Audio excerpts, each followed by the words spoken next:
All right, welcome back to the Popecast. We have, you might be our first returning guest to Really? the Popecast, which What it's an honor.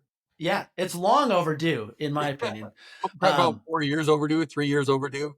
yeah. I mean, this episode is 3 years overdue because I've been woefully slacking. And Yeah, yeah. but Father Richard Kunst from the Diocese of Duluth is back. So before we get going, maybe just Father Rich, you can give a quick refresher on who you are, where you're from, and as far as papal history goes, how you kind Well, of fit into the mold. I like to say I'm the other priest from Duluth because everywhere I travel, they say, "Oh, you know Father Mike Schmidt." Like, well, yeah, I do. I'm the other priest from Duluth. And so I was his vocation director, actually, Father Mike Schmidt. That's So right. my Yeah. little connection to that fame. But so yeah, Duluth, Minnesota. I am an avid papal fan, history fan, amateur historian. I love to read about it, and I've got a very weird hobby in regards to collecting papal artifacts. And actually, yesterday, I know we're filming this and it's being recorded, but yesterday was the 26th of April, and it was exactly 30 years ago yesterday I got my first papal artifact. And so, Really? kind of like an anniversary of a fact sense. But for 30 years, I've been collecting papal artifacts, and the collection is massive, like really big. Like I've got a problem massive type of thing. And so you can see the collection on papalartifacts.com. Yeah. Oh, that's what an incredible coincidence. I know we don't Yeah, believe in coincidences, right. but yeah. At any rate, that's. I mean, if you're going to be a hoarder, hoarding Yeah. papal memorabilia, I think is probably up there on the list of acceptable. Not a lot of us are papal hoarders, but I'm Right. one of them. The Vatican and you, and then who would be? I don't even know who would be next, There but might be one or two other people I know of. yeah. So actually, since the last time we chatted, you had the big exhibition in Duluth. We did. That's right. Yeah. So in 2022, August of 2022, we had we call it Vatican Unveiled, and we grossed just shy of $450,000. That's just people coming and see the collection. So that's not Wow. bad Hmm. for a 3 day thing. And so we are actually right now in the beginning stages of planning another exhibit in the Archdiocese of St. Paul, Minneapolis, this coming October. In fact, I was just speaking to Archbishop Hebda yesterday about setting the date, and so that's going to be coming up in third week of October. That's what it's looking like. So we'll Wow. have another big opportunity for people to nerd out on papal artifacts. Yeah, incredible. I might have to put that one on the calendar, and We should. that's far enough out that we could plan for that. Do a Yeah. live podcast from Yeah, Vatican it'd be great Unveiled. to show you around, show you Man, my yeah, that's incredible. Well, it's a timely chat for us because we're recording this on Sunday, Divine Mercy Sunday, and you're leaving for Rome tomorrow. And this was already planned before Pope Francis it, died. it was So so I lead these tours, generally 3 a year, small private group tours of Rome. I'm an amateur tour guide of Rome, and so we just so happened to have it on this date. It's like it was I'm very hopeful. So we're in the Novum Dialis right now, and I'm hopeful that when it ends, that the very next day they'll start the conclave. That would be the 5th of May. Because if they do the conclave right after the Novum Dialis ends, then I would be in Rome for 2 full days of balloting. If they do the conclave starting the very next day after the Novum Dialis. That's incredible. what I'm hoping on. So That should be tomorrow morning. you're flying home on the 7th, The then 8th. The on 8th. the 8th. Wow. Early, So you early, yeah. early morning the 8th. So I won't be there on the 8th. Okay. So even if it was the 6th, it would be I'd get that's 1 day. But yeah. I don't want to be on the airplane international over the ocean when he's elected. That'd be like the worst. In fact, I That's had a true. dream about that like 2 days ago. That better not happen. I'm pretty sure the list of people who would have a dream, like a nervous dream about something like that, is like you and me, and maybe the Pillar guys, and like 5 or 6 other people in the whole wide world. Like, well, yeah. Like I said, I can't. Before we were on the air here, it's like what you and I are interested in right now. The whole world is. So it's Mhm. like, of course, everybody should be worried about something like that. It's like not being able to be attentive to the election, but it's like, no, it's the nerds. It's us. Yeah. Incredible. Well, yeah. So I mean, as far as have you ever been in Rome for a conclave before? I have not, but I was actually in Rome in January or late December of 22 when Benedict died. Right. I was actually there when he died, and I was able to go and see him lying in state 2 days in a row. So Wow, that was that's super cool. incredible. So I was there. So that was not a conclave, obviously, but Sure. I mean, the last time a retired pope died, that's centuries ago. But I was there for that. Mm-hmm. Yeah, right. Yeah. So you were, one of the only people living who have seen a retired pope lying in Yeah. state. Yeah. Oh, I just had a question that just flew out of my head. Just as a random aside, where do you fall on Benedict being the oldest pope in history? Because technically he wasn't the oldest pope when he retired, but Yeah. he was the oldest living person to have been pope. Like, do we need to? I don't know. Well, so you're familiar with Pope Agatho. Yes, right. So Pope Agatho apparently was 103 when he was elected. Oh, when he was elected, I had only heard that he was 100 when he died. I had never heard that he Okay, was. so I've heard that he's 103 when elected and like 106 when he died. Oh my! So And this was I'm talking about early times where they probably didn't even know how old he was. right. Yeah, Agatha was really old. We're just gonna say he was 103 Yeah. or something. Okay. Yeah, Yeah. yeah. Well, this was like the 500s, I think, because Leo II followed him. Wasn't it? Was the drama with what was his name? Honorius was Oh yeah. the one of the popes who Protestants will say infallibility is false Right. because Right. Yeah. Honorius allowed something. So you're stronger than I am in that era of papal history. I'm more Renaissance and after type of papal history guy. Okay. Well, at any rate, I think Pope St. Agatha was the pope during the Council of Chalcedon, one of those councils.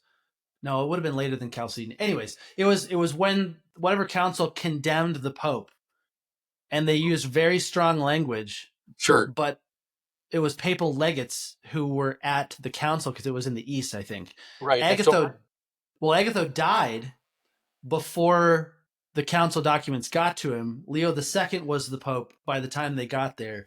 He read through the canons and scratched out the part that said we condemn him as a person. Yeah. He's like, we can't do that. We condemn his negligence or whatever it was. So this is the rabbit hole you and I go into when we're talking about the oldest pope. Right. That's right. Yeah, sorry, not to get too far afield. So Agatha was 103. All the listeners' eyes gloss over just now. Yeah, exactly. Exactly. So Agatha, there was another one though that I just read about that I didn't realize was also maybe really, really old, like past 96 or 98. The name is escaping me. It was. I think Clement XII was also very old, although I'd have to double check. I know he was super enfeebled, but a lot of them were feeble. So, but that was the Renaissance, wasn't it? When Clement XII. So they would have known more. Yeah, it'd be a little bit after Renaissance era, I would think. Mm-hmm. He was like blind. It's like very decrepit. Mm-hmm. It's just incredible that, anyways, we don't have to go down another rabbit hole about that, but so you were there have you been to a papal funeral then before or no? No, in fact, I even missed the funeral of Benedict. So I was just there for because my trips are already set.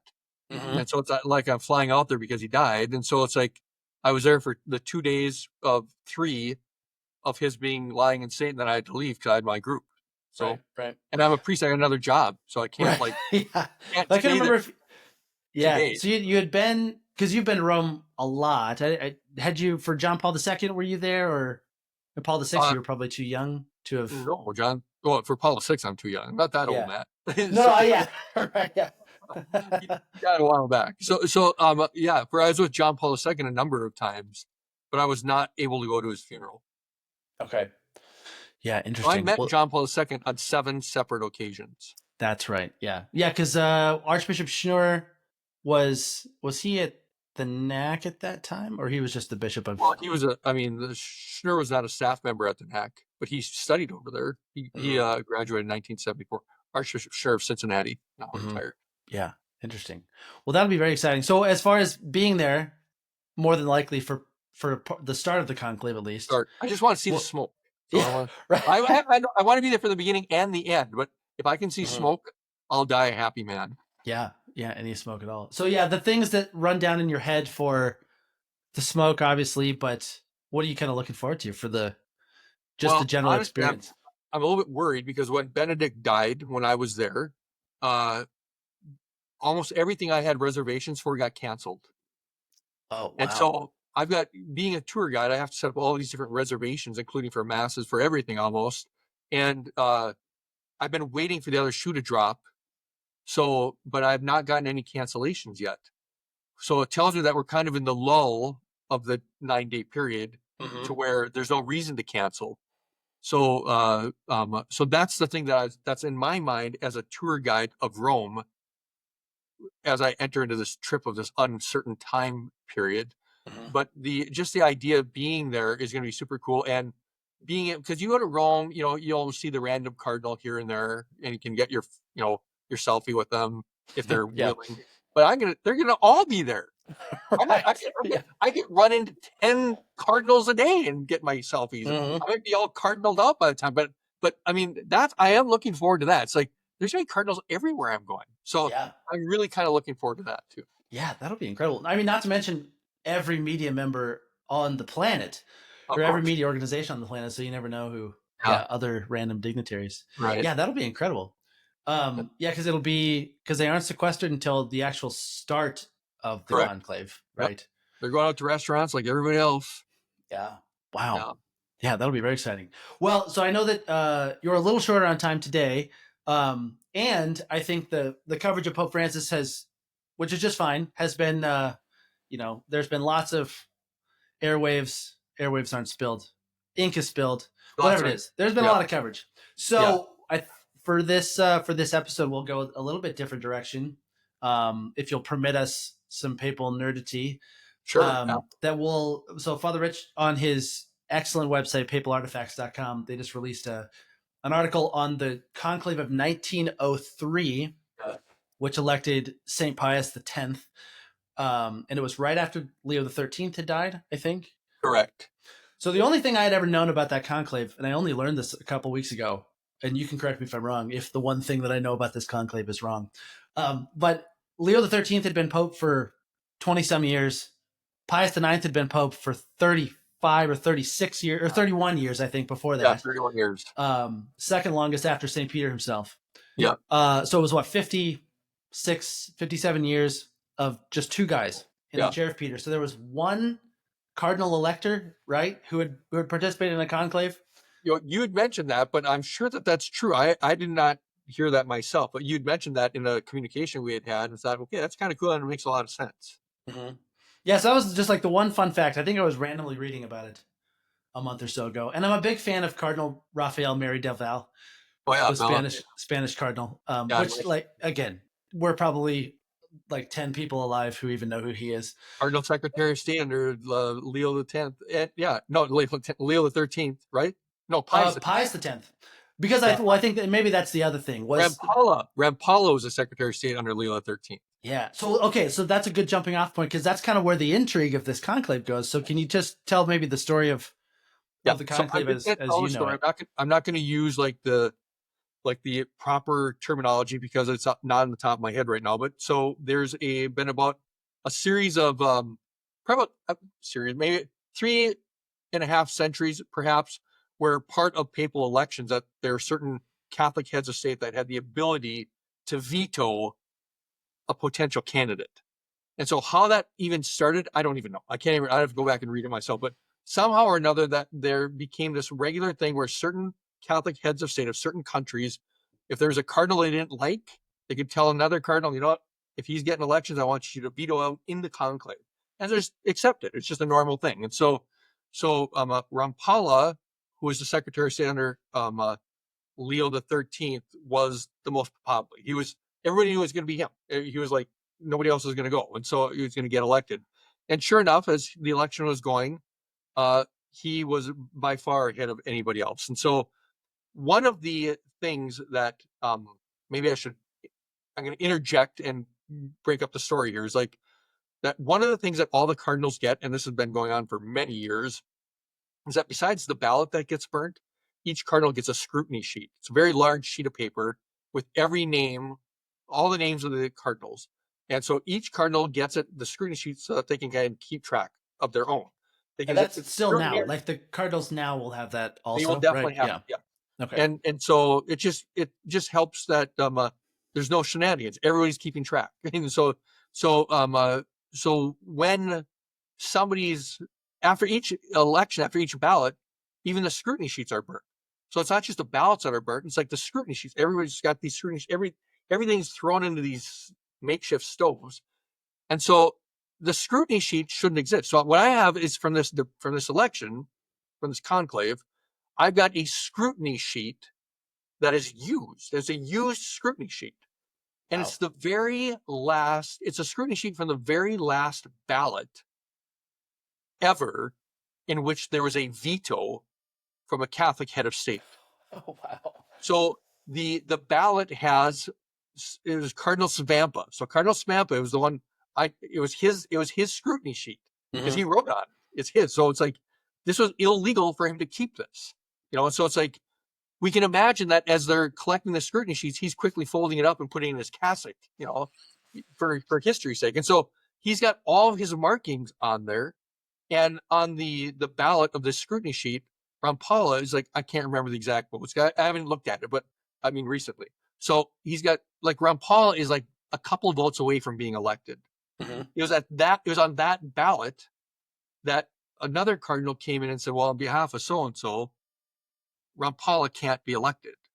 So Rampala was the very last cardinal ever to be vetoed.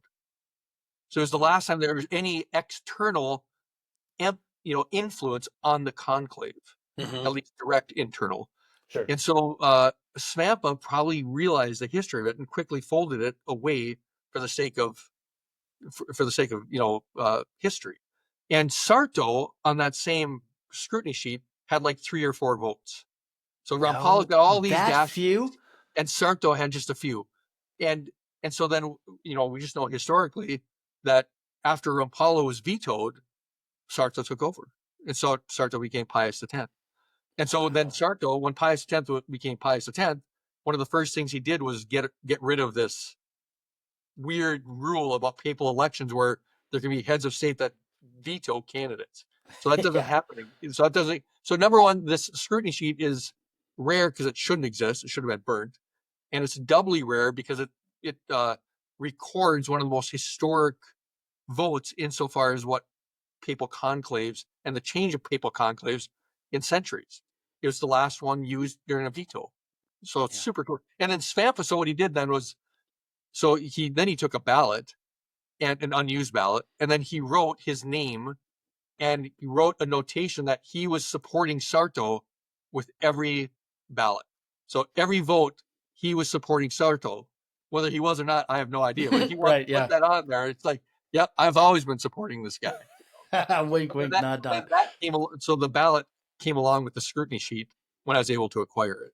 Wow, that's incredible. So what's the word for it? Provenance, progeny. The provenance. How did you end up getting it? Where did you? Yeah, so it was at. So every once in a while you can watch this, like if you're even in secular media, every once in a while you'll see a little personal interest story in like Fox News or CNN where, like Dorothy from The Wizard of Oz shoes are up for auction. It draws some attention, So it's like, so this scrutiny sheet was actually part of the secular news media in England at the time, because like this really rare thing is up for auction. And then when I won it, then it was the front page paper of the Catholic Herald, I think that's what it's called, for all of Great Britain, like the Catholic newspaper, because a priest bought this thing at auction in England. And so I don't have the provenance before that auction. I know it's Cardinal Svampa is the one that was responsible for it. And I know that somehow down the line, it got to this auction house. And I don't have I'm a priest. I don't have like a lot of money. I don't have a lot of bars of gold or anything. So what I had to do was work with a fellow collector who's got greater means than I do. And I sold him a bunch of things to be able to acquire this really, really rare, real showcase item in my collection. Yeah, that's incredible. Yeah. Well, and in your article, I think it said that Svampa maybe had family who were in the Italian media or something like that, or there was some connection to whoever had him maybe right after him or something. That's something I wrote. It was in the article. I forget exactly how it was phrased. Maybe just like how it ended up surviving. Sure. Noted Italian journalist with numerous relations and contacts within the high ranks of the church. So something like that. Maybe I don't even know what article you're reading. it was below the video that you released with Oh, the okay. Catholic school principal on the conclave. Okay, But gotcha. All right. anyways, and maybe it was in reference to something different. Anyways, yeah. But that's a fascinating story. Do you know how many times did the veto get used in a conclave? Do you know off the top of your head? That's a good question. I've never even looked that up, but I know it's not a few. I think it's happened quite a few times in those centuries. But obviously, the straw broke the camel's back in 1903. Sure. Can Well, you I guess imagine? it's yeah. Can you imagine that happening today? My gosh, who would be the Catholic heads of state? Spain technically probably still is. Joe Does Biden? Macron in France claim like I suspect he claims it. Catholic in name Well, only? Maybe I can't remember. There's like it was like like Poland or Austria or something like that. There's certain heads of state, but anyhow, the Habsburgs probably still were.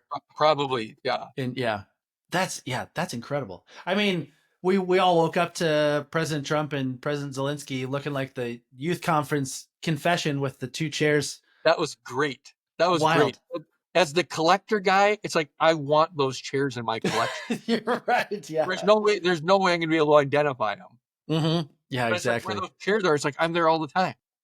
Yeah, right. It's right off the main aisle in St. Peter's. Font in St. Peter's Basilica.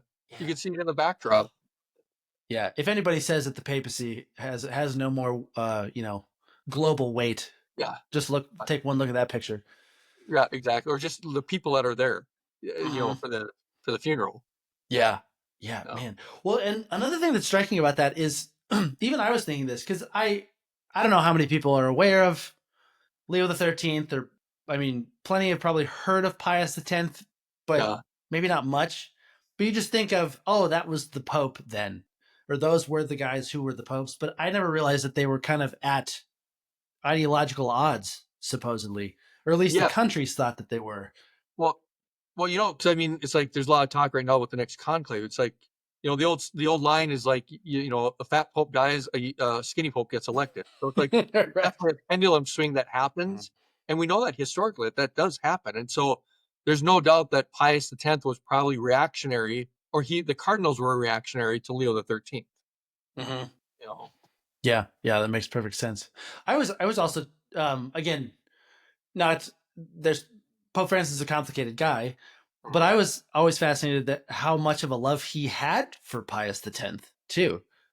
Yeah, I mean, because they're not on the same lines. Yeah, I mean, stylistically, right? All that sort of thing. The like radical traditionalists who are outside of communion with the church take Pius X more or less as a patron, and then like it just seems incongruous to us now, but that's incredible. So what else about the conclave? I guess that was just sort of the rest is history. After that, it was relatively quick when Pius X got elected after the veto. Right. I think it was like 2 ballots. I think it was 2 ballots afterwards. He just shot up. Yeah. Interesting. What do you remember? What do you know about like after he got elected? Because I had read somewhere or heard that like he obviously nobody who gets elected wants to be pope. The ones who want to be pope never get elected. Right. He turned it down, I think. Or maybe I turned it down or tried to or something, and then like maybe the Room of Tears is named as a result of him because he was just beside himself. And I had heard that's where Cardinal Mary Del Val got his post from, is because he was the one who kind of came in and was there. Well, I mean, Doug Rakes, I think you might be onto something about the Room of Tears. Says there's that famous photo that was taken of him right after he was elected, where he's got the tiara, and he's got like this cope, and the cope is like Leo the 13th's cope. Has got his coat of arms, and Pius X looks like he is like just got done bawling. His face looks so sad. Wow, I know the picture.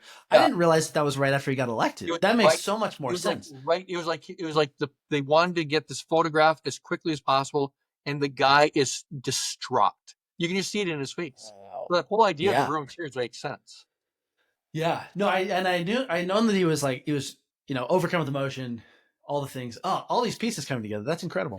There's so much folklore when it comes to papal elections. I tell people, in fact, I was just interviewed not that long ago, that, papal history is the most fascinating to me, we're nerds, papal history is the most fascinating, but the most fascinating part of papal history is papal elections. I love about papal elections. And so there's so much folklore, and some of it may not be accurate, some of it may be accurate, but I just love some of the stories that come out of papal elections. They're just fascinating stuff. And some of it, again, may not be accurate, it might be, but it's just great stuff. Yeah. So on along those lines, what are like 2 or 3 that come to mind when you think of just like your favorite stories from? Well, I mean, I'm a big fan of John Paul I. He's one of my top 3 favorite popes. And according to, and now I don't know if this is accurate, and I can't remember where I read this, but from my understanding, he was not papal. He was not considered a candidate. So you never see anything in 1978's like Time magazine or Newsweek magazine's article about the election. His name is hardly ever mentioned, but yet he won. And from my understanding, he won on the very first ballot. And then What? he told the guys to vote again for a more suitable candidate. Whoa. And then they voted him again, and they got much higher percentage, of course. But from my understanding, is that after he got elected, he said, "God, I forgive you for doing this to me." So it's like, some of those stories there's some stories that seep out. They're under this apostolic secret. These cardinals are not supposed to say anything about this stuff, but they're human. And over a glass of wine later on, something's going to, get out, where stuff just seeps out, and so that's where some of this is folklore versus some of it is like a cardinal trying to bring some entertainment to what was going on. So that's why that comes to my mind initially. Well, then, didn't you say you might have been the one who told me this, that Cardinal Wojtyła, John Paul II, was sitting right in front of him and pointed and said, he's going to be the next one. Like he's the one you need to pick or something like that. No, so yeah. No, okay. So this is what it was. Yeah. So John Paul I said, "I am the first, and I will only be here for a short time." Yeah. John Paul gives me chills. John Paul II is coming, and I do think he pointed out Wojtyła to somebody. Right. Whoever was sitting next to him, Cardinal Sin or something from like the Philippines. I don't know. I know. Right? I'm pretty sure Cardinal Koenig, when we go to the John Paul II conclave, is that I think it was Koenig, to where John Paul II, when it looked like he was going to be elected, he said, "I'm going to choose the name Stanislaus." And if it was Koenig, he said, "No, you're not. You're picking the name John Paul II." And I always like to say, well, it's the last time that John Paul II ever took an order from anybody. He took the name John Paul, obviously, as we know. Oh man, that's incredible. So I had heard the one, I think it was in Jason Everett's book, John Paul the Great, His Five Loves, about when he felt like he escaped by the sweat of his brow. Yeah. The conclave that John Paul I got elected in. Yeah. Goes back home, and then the morning he's listening to the news, eating breakfast, and his housekeeper said, when on the radio it said John Paul I has died, like he dropped his spoon, just like involuntarily. Yeah. And then what did his driver say? Yeah, his driver dropped him off. "We'll see you after the conclave," and he turns around and says, "One never knows." Yeah. So John Paul is my guy. It's like I was say, like, anybody that says it's their favorite saint, no, he's my favorite saint. He's my favorite pope. So my love of the papacy is born from John Paul II. So everything about my love of the papacy grew out of my love of him. And so he is such a huge presence in my world, and always has been. Yeah. Well, how can he not? What was like your first memory of him? Because I think my first memory was hearing his voice like the year 2000. I was 11. Because it was some recording I heard during the Jubilee or World Youth Day right after or something like that. But just hearing it, because like the internet wasn't huge. But what was your first memory of him? I remember, I was like 9 when he was elected, so I was very young. But I remember, and maybe it's not even answering your question because I know it's not, but I remember hearing in the secular media. So I don't come from a religious family at all. My influence was my grandmother, but not my immediate family. But I remember hearing in the secular news when I was 9 about this pope that just died after he just got elected. And so I was conscious of the papacy at that point. Well, it's really weird because this guy shouldn't have been elected. Yeah. But as far as like my earliest memory of John Paul II, I think it has to be when he was shot. Sure. I remember I was in the playground, a secular, regular public school. And I was out in the playground, and one of my classmates who didn't know I was a Catholic, I didn't even know I was a Catholic, I was really young. And so it's like, came out and said, yeah, the Pope just got shot. The Pope just got shot. It's like, and I remember that. So I remember that happening on the playground when I was out playing trench or something with my classmates, that the Pope Yeah. had just got shot. So 1981 would be my very earliest memory of John Paul. Wow. That's incredible. So aside from meeting him, what would you say then like were your favorite, most iconic, like most vivid in your mind Uh, about him? I mean, I Meeting him's probably vivid yeah, enough the beyond that. meeting takes the cake, so it's like, Yeah. Yeah. but I've always been in tune with him because I always felt like, so I went to a really bad seminary. It's like really, so I'm in the Yeah. generation where seminaries were very liberal. A lot of Sure. them were, at least they were dying out. And so I took a lot of abuse, verbal abuse from, on behalf of John Paul II, because my Mm, love of John Paul II in the seminary was very vocalized. I was very vocal about it. sure. And so I met him for the first time within 48 hours of my being ordained a priest. And I always Wow. viewed that as, and I didn't go to seminary in Rome. I Hmm. traveled to Rome because it was the ad limina visit of our region. Hmm. So as soon as we landed, I got to go and meet John Paul. Like literally, we landed, then we got a car to go to the Brown stores and meet John Paul II. And I always said that my interaction with John Paul II and my access to him on multiple occasions after my ordination was was divine payback for what I had to endure in the liberal seminary that I was in, Hmm. always defending him. And so my interactions, I earned my scarlet red letter was I was a JP2 generation priest. Yeah. And so that's what got me into having all that interaction with John Paul II. It was like God rewarding me for it. That's hilarious. That's such a beautiful image, I think. I mean, it's serious and solemn and I think legitimate and hilarious at the same time. That like the Yeah. Lord can work in such a way like that. And it also reminds me, I think just like an hour ago, I saw some picture. It was a blurry picture of Cardinal Marengo. Have you heard of Okay. him from Yeah. Mongolia? Or he's Yeah. not, he's Italian, but he is the cardinal in Mongolia. He's a Right. missionary. Right. But he's 52, 53, Yeah. something like that. He's like the second or third youngest cardinal. Yeah. And he just has a smile on his face. And it said that, Gen X Cardinals or something like that. Like the John Paul, the second generation priests Right. are Right. now like reaching the No, episcopate Cardinal. and Yeah. reaching, the Yeah. rank of cardinal, This which is just this kind of John wild. Paul II, John Paul II, a priest, generation priest, is still a pastor at St. James Parish in Duluth, Minnesota. Hey, but who also, as right. But I mean that it's like they've reached Yeah. all of these, every corner of the church in that Yeah. sense, which is just incredible to think of. But Let I me. think it's beautiful. Yeah. You're interviewing me, but I'm sure that you're going to be talking conclave stuff in other podcasts here. But who are you looking at? Who's your favorite? Who do you think's most likely? So the place that I don't want to go mentally is that we'll get no Pope is lame. Let's be honest, no Pope is lame. But my hunch is it's like somebody who like Cardinal Parolin or something who doesn't look like he's ever smiled in his life. When I see pictures of Right. him, like Yeah. that would be just kind of a drag. It'd just be ho hum, and Yeah. nothing Right. too Yeah. exciting.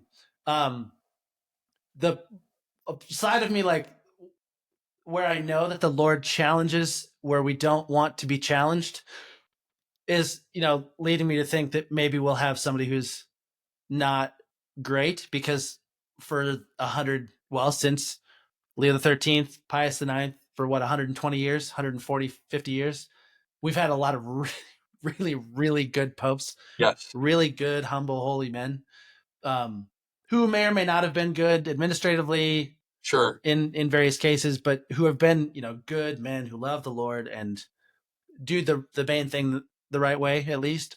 Yeah. So I'm just kind of wondering, will the other shoe drop or when will it? Because it always happens.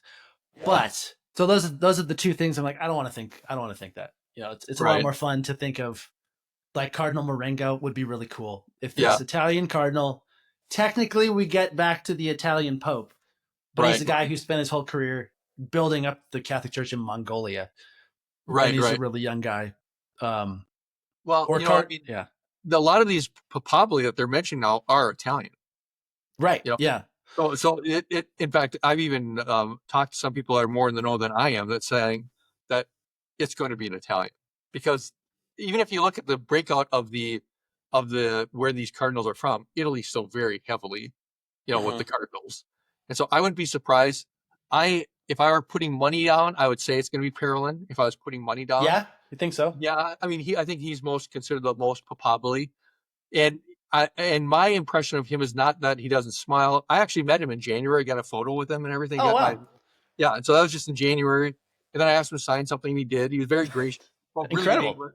Yeah, And wow. and he seemed like a delightful personality. But he strikes me as a guy that would be a caretaker.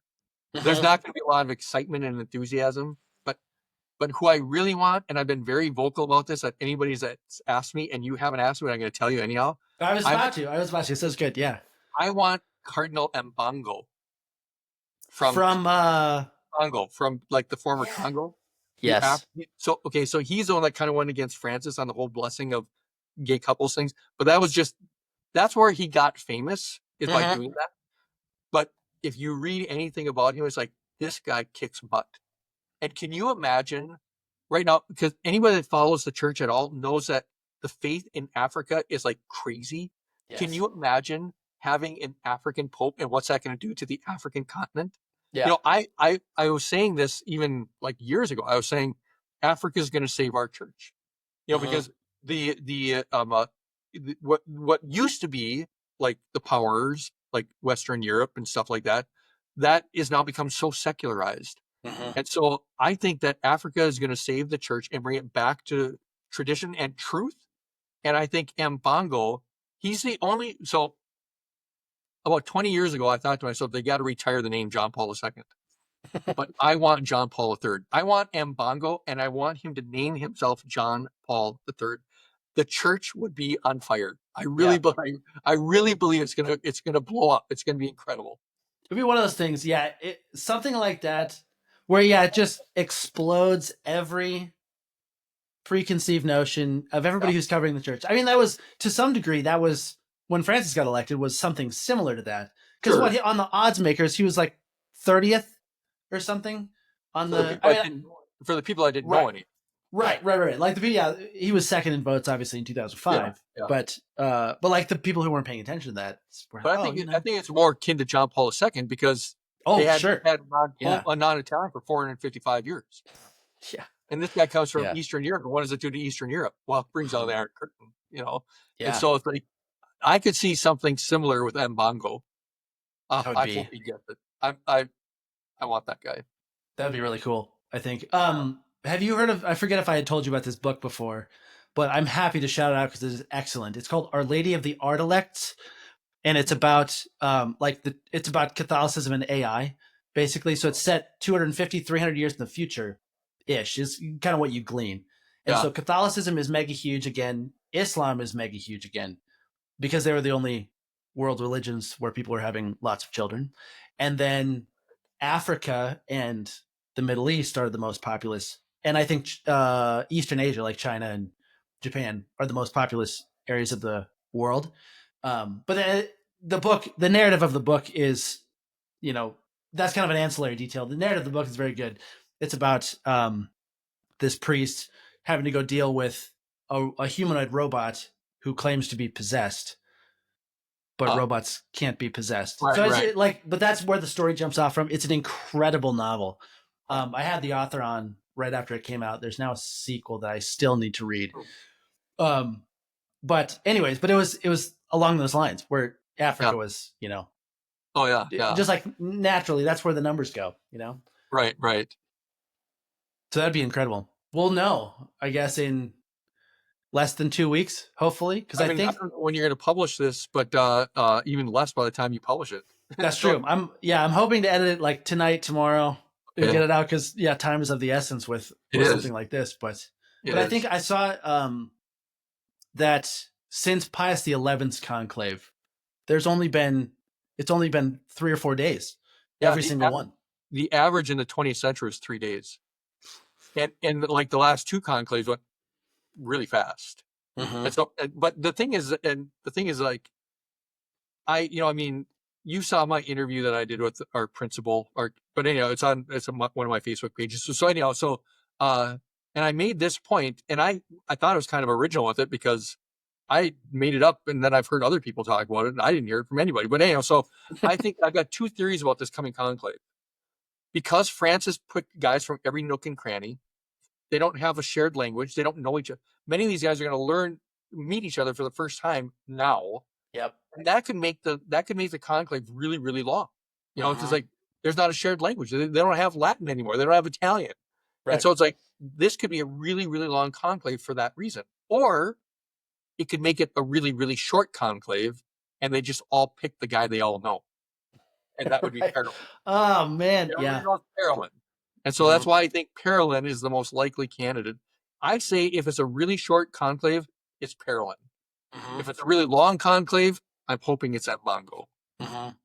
Yeah, but it's anybody's guess, I guess, if it's really long. Yeah, it's anybody's guess. It's a fool's errand to guess this stuff. But. Right. I had at least heard that Pope Benedict had changed the rules that if it goes longer than 10 days, it's reduced to the top. 33 ballots, I think. 33 ballots. And is it really? What happened is then the two leading candidates they face off with then the majority between the two of them. To get a scrutiny sheet where there's just two ballots or two vote getters, do they make a whole new set? I want one of those. Yeah. And of course, Benedict XVI would say after 33 ballots. Yeah, 33 ballots. It's like one of those things where like, how much? Let's just say 33. That's great. Well, I know that you have to get going. And hopefully you'll be able to come back you'll be in Rome still when the conclave starts. So we'll have to just plan on after to see how the prediction panned out. Yes. If we can call our predictions. Yeah, why not? So before we leave, so I know when I'm watching stuff like what we're doing right now, I'm always watching what's behind people when they're like, what's on his bookshelf and stuff like that. I pay more attention to what's behind it. In case there's people that are wondering, wonder who's in that relic. See that relic back there? I've been wondering that. Yeah, because it's the cross keys. Yeah, it's the cross keys and the tiara. And I've had this for a long time as well. So this is a second-class relic of Celestine V. No way. It's fairly large as far as relics go. Yeah. And it's a really coarse piece of cloth. And so it almost strikes me as either part of a hair shirt or maybe even something that he was wearing when he was notified of his being elected. I don't know that for a fact, but it's very coarse. But it's a large second-class relic of Celestine V, the last pope who willingly retired and resigned in 1294 AD. That's incredible. Yeah. So that's what I got in my office in my back. In case you were listening, in case you were like me and not paying attention to what I was saying, but wondering what was behind my back. So because we're recording this on video as well, I've been starting to make little like YouTube shorts, little snippets of video. So that'll be perfect for that to know, because people know generally what Francis Benedict, John Paul II. Yeah. But then when Benedict retired, everybody heard about Celestine V. Yeah. So at least, and not least of which because Benedict went and visited his tomb twice. Yeah. He went twice. I knew about the one time. I didn't know he went twice. He went early on in his pontificate. Nobody thought anything of it. But then when we went the last time, they're like, there's something going on here. It was because it was like under construction. The one that I had heard about, he left his pallium there. Yeah. Well, the cathedral was under construction. He left his pallium there. Yep. Yeah. Yeah. And it was like, they just stopped. He went in, prayed, left it there. Cathedral's under construction. Like, why are we here? Yeah. And then he does that. Yeah. Yeah. And then leaves. And everybody forgot about it because this was weird. Where's he going next? Yeah. Yeah. So what was the second time? That was the second time. Oh, that was the second time. He had gone one time before? First time, I think, was very early on in his pontificate. Oh, where he was up there. Where is it? Was it Bologna? Is it? I can't remember. Where is it? I can't remember. But anyhow, up at near one of those, but it's a smaller. It's yeah.